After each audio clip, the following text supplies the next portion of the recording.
start with opening remarks. Coach Locksley, any questions? Yeah, I was pleased today with the way the team started quickly, and I like to attribute it to our fans. I mean, I got to give our fans a big thanks for getting out there early and just really inspiring our team. It felt good to see that student section packed, and I know our guys really enjoy when they come out and they see that lower bowl field the way it is, and we hope we continue to be able to create that type of advantage when we play at home. We were fortunately able to start quickly. We got a good 3 and out on defense, and then offensively, we were able to go down and score quick. And we keep stressing that starting fast is really important for us in all 3 phases, for us to get a good start and then also finish faster. And today I thought we did that. I was happy with the offensive execution early in the game.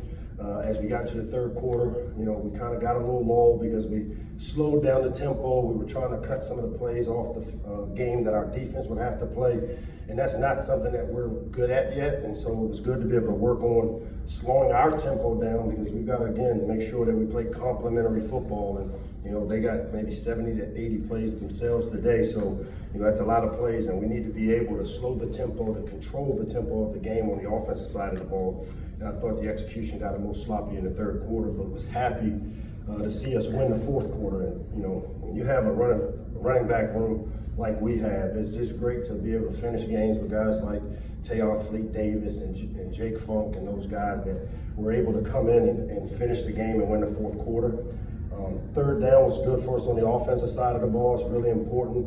We keep talking about football IQ and situational football, and I think our guys are starting to get it. We were 8 for 8 for touchdowns in the red zone, 11 for 15 in third down situations, and those are good things, and that's how we want to play.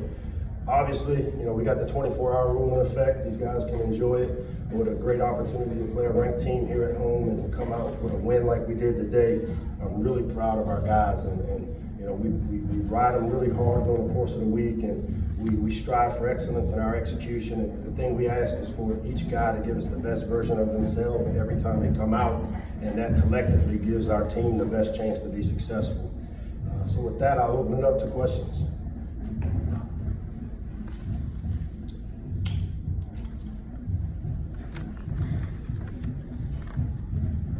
Mike, with the offense scoring the way it did, how much of a key was the defense, especially the 2 early turnovers and the way they played, even late, stopping on 4th down and playing without Shaq? Oh man, our defense did a really good job. We gave up some explosive plays, which you don't like to see, but when you play the type of defense we play, you're going to give up some plays, and it's just how you respond. The most disappointing thing with the plays we gave up were some of the deep balls. We had guys in position, and I just feel like I've got to do a better job of getting us the work they need, our corners need, to play the deep ball when it's in the air, because we were in great position on Tino's, and he had bad eyes and then lost contact with the guy, and then we had the pass interference a couple of times. So we've got to do some things in practice to make sure that our guys are put in those positions to make the play. But it was great. Our defense gave us 2 early, stops and then a turnover, which allowed us to, again, put points on the board. And we're a team that kind of feeds off of that energy. So, and then to finish the game the way our defense finished it in the fourth quarter was good to see. Yeah, so, Shaq, he was a game time decision. He actually practiced some on Wednesday, and we got him in there on Thursday. And then, yesterday we rested him and we took him out to warm him up, and he just couldn't go, and we didn't want to put him in harm's way. So fortunately, we were able to rest him. Keandre had a big-time game for us and took up the slack. Bryce Brand came in and filled in, along with getting McCullough back. That's helped us some with our depth there. But again, I think this week of rest will benefit us with getting Shaq back in time for Temple, because he went out and warmed up. We just couldn't get him to go. On the offensive side, especially in the first half, what do you think game plan-wise enabled you to do what you did against that defense and that defensive front?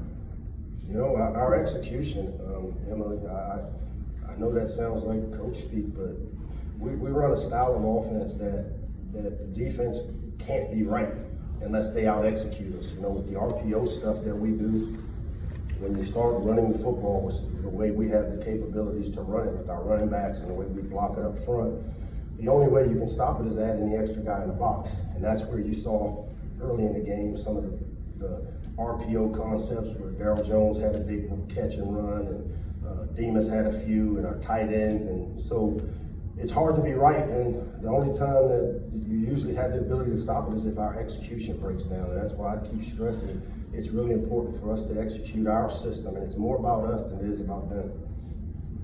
Darrell Kinsey Jr., WBGR coach. The offense has been explosive both in the rushing and the passing game, but how does a quarterback with the abilities of Josh Jackson help the running? Is he helped by the running game? Does that help him to open up the field a little bit more? Yeah, I think, again, having the type of runners we have with Anthony McFarland and the attention that he draws, and, you know, Javon Leak and the attention that those guys draw, they're going to bring guys up to have to stop the run. And so, again, with the complementary things that we do off the run pass option stuff, it's, you know, they have to pick their poison, because then you saw later in the game they started not bringing the safety down and playing coverage, and that's when Anthony hit a really tight inside zone for a touchdown, and Javon popped one for a big long run. And so we've got to do a good job of making sure that we self-scout ourselves and just window dress what we do. But again, the execution part is what helps the quarterback, and I think what you saw today out of Josh was his decision making in the RPO game, because, you know, we're asking him to make decisions after the ball is snapped, and that's why we picked him as our starter, because he makes good decisions. Coach, to follow up on that, last week obviously Josh played well as well, and the one criticism you have is that you'd like to see him play a little bit faster, make a little faster decisions. It seemed like he was doing that today, getting the ball out quicker. Do you feel that way? Do you feel like he made progress in that area, and how much do you think that helped, you know, protect him against dangerous Syracuse pass rush? Yeah, I do feel like he sped things up, but I think him speeding it up is a byproduct of him having just being a little more comfortable in how we call the game. I thought Scotty did a great job offensively mixing it up, and we did a great job with some of the personnel groupings that we added in and put on tape. That I was really happy with the way he called the game. And to me, I think Josh just has a little more comfort now, having played in the game and have a good understanding of what we're asking him to do. And that usually allows you to play faster. Injury to Johnny Center? No. Johnny Jordan? No injury to Johnny Jordan. Coach, last week you said the best way to assess how well a team is progressing is what they do from week 1 to week 2. Having played 2 important games, having 2 big blowout wins, how would you assess this team going forward, and what are you looking to improve the most going into next week against Temple? Well, I think you see the biggest jump between game 2 and game 3. Keep adding to it, so you can't pin me down. But no, you know, I thought our execution was better this week. You know, the one that sits in my craws, the interception, it was a poor decision, and I'm a negative Nelly when it comes to like bad football plays, and that was a bad play for us.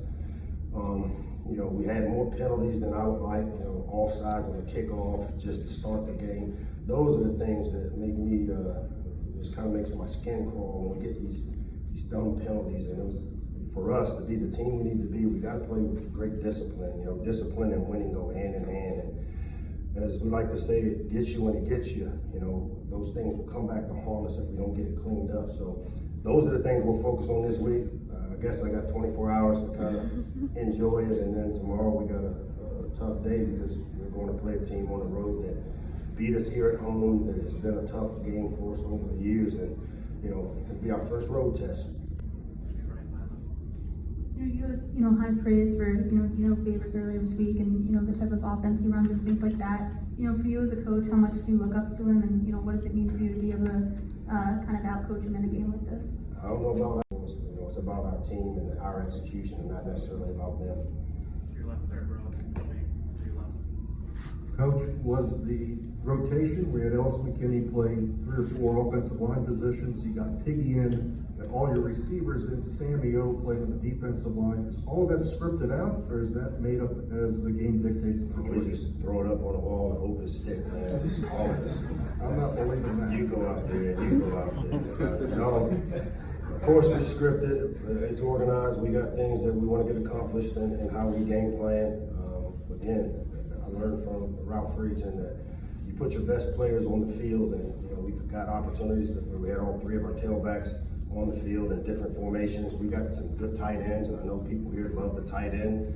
we've had some good packages with both Chig and Mabry on the field, and up front again we're developing depth, and so Ellis is a guy, like I told you, he's like a Swiss Army knife, and that he does so many things that he's like a sixth starter. I mean, he pretty much starts for us, and it keeps us being able to keep fresh players on the field up front because we don't have a lot of depth that we don't want to take or have our guys the way we play. I mean, we had 83 plays again today. We've got to be careful because it compounds with the more games you play and the more plays you have. So you're going to see us try to develop the depth of our team by playing a lot of players and utilizing the personnel we have.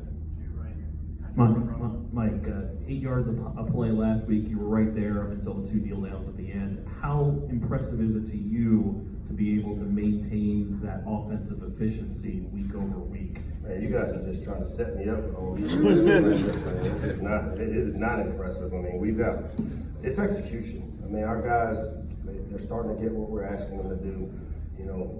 Our goal is to score one more point than our opponent. That's still and then we make it more about us than we do our opponent. So as long as our players keep that mindset, we play the next play and we really don't even look up until the end. And that's what we've got to maintain, that type of habits and behaviors. Mike, how tough is it for a coach to get their team back focused after a big win like this? I know last year, obviously you weren't here, but after beating Texas, they had a hard time against Temple after a bye week. I just left 3 years of getting focused is pretty easy to do with how you do it on Sunday, and it starts with us. I don't think you'll see us running around high-fiving and celebrating this win other than for the next 24 hours, and then it goes back to recharging or resetting to neutral, and then you start the process of how we prepare for our opponent.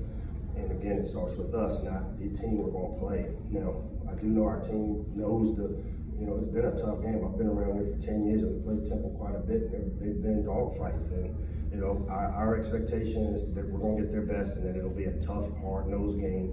It is really hard to win on the road, and so we've got to prepare our guys to go up on the road. It'll be the first time we've traveled together, which is new. And so this week, we'll celebrate it tonight, but come tomorrow, as a coaching staff, we'll start game planning, and our guys have Sunday off, and then on Monday, it's right back to the drawing board. We start all over again. Coach Shane, I did the BGR Sports. What has been your biggest challenge as coaching this football team since you took over? Because you had 2 blowout wins and you only gave up 20 points in 2 games. So what has been your biggest challenge and how did you respond to it? I think the biggest challenge for us is just once you set an expectation and a standard, just living up to it every day. It was challenging this week. I was disappointed on Wednesday with how we kind of didn't finish practice the way we like to, and there's all types of things that we've got to continue to work to improve. And so to me, once we've kind of set this standard as a team and the expectation starts with our expectation, living up to it is tough. And so driving these guys and driving it home for them to understand that you have to bring it every day. And, why wouldn't you give 100% effort when it's 100% your choice to give it? And that's the standard that we've set for our guys, and that's what we keep driving home. But, it's hard to do with 18 to 22-year-old males, man. It is hard to get them to understand it. Every day you got to come to work with the right mindset and maximize it every single day. So that's the toughest challenge for us. But guess what? We drew the line in the sand, and we ain't backing off of it as a staff. We're going to get it out of them. I know you have the right here. To your right, sorry, I'm not good. I know you have the 24-hour rule and you're going to move on to the next game, but when you look at the grand scheme of rebuilding a program, does a win like this over a ranked opponent, is that an important step, or do you even take that step back and look at it that way? No, I don't think the rankings really have anything to do with it. I think the winning is what's important and how we win and understanding why we have won the way we've won the last couple of weeks. And that's what we continue to drive home. And so, we're laying the foundation. I promise you, we're not even close to being the type of team that I know I want us to be, and I know our team isn't satisfied with the type of team we are. This is a foundation year for us. We are trying to develop and create a culture where this becomes the norm. But right now it ain't. I mean, we won 2 games, and that doesn't. I mean, it's great that we won the 2, but we got a lot of football left to be played. And again, there's some things that we'll always learn from it because it's the game within the game that we'll continue to stress with our guys. And you know, winning takes care of itself when you have the right kind of habits and behaviors. And I'm gonna keep driving that home with you guys as well. Take 2 more so we get our players in here. You know, with the defense giving up 330, receiving yards today, what do you want to see specifically improved, on pass coverage? I mean, just like I said, we got to play the ball a little better. We were in great position. I thought Tino was in good position on the deep ball that he got caught on him, and I thought on the pass interference we kind of, panicked with the ball in there. So again, I've got to do some things in our practice schedule to make sure that the things we don't do well in games, that we're getting enough work during the course of the week to make corrections. And that's the part that, our guys have been really good with taking those corrections. I mean, you're going to give up yards when you play the way we play on defense, but we had a bunch of negative plays. We created 2 turnovers. We played really good on 3rd down, I think, for the most part. And, I thought our tackling was still above board. There were a couple times where we, kind of dove off the diving board and missed a couple tackles. But, the only part, and again, this was the thing we needed to get corrected was, we blew a deep coverage earlier in the game where the communication, we weren't on the same page, and that's the part that we've got to get corrected because it'll come back to hurt us when we get ourselves into some close games. Last question in the back. Hey, Coach, how you doing? Russell Davis. How you doing, Russell? 1984. I've been doing this a long time, almost 40 years. And one of the things that I've seen last 2 games is discipline. Anywhere from 8 to 9 plays, your team is disciplined. I've never seen that in a first-year coach. Can you explain to us how you and your coaching staff have gone about getting the kids to be as disciplined as they have been? Now, I know you're critical as a coach. You want every play to be perfect, but I've never seen a first-year coach do what you're doing when it comes to discipline. Well, I think, again, I keep equating everything back to raising kids, man. I think once you draw the line in the sand as a parent that this is how we're going to do it, you don't back off the line. Monday through Saturday, from how we dress when we go on the road, and how we act in the dining hall, and how we act when we go to class. And those are the little things that make the big difference. When they come in the building, they take their hats off and they pull their pants up. So all those little things that we ask them to do outside of the football part is what, I tell them. I mean, we don't have a lot of rules, but the rules we have because it shows us that you care enough about being a part of this family to do things the right way. We won't back off the line with it. I mean, they will try you. I mean, you've raised 18 to 22-year-olds. They're going to try you, man. And you just got to push back every time they push. And I've got a bunch of great assistant coaches and people in our program that help reinforce it. Everywhere they go within our program, they hear the same thing, just do things the right way. And we've been fortunate, but discipline and winning go hand in hand. So we got to create and start with doing the discipline things first, and then winning comes.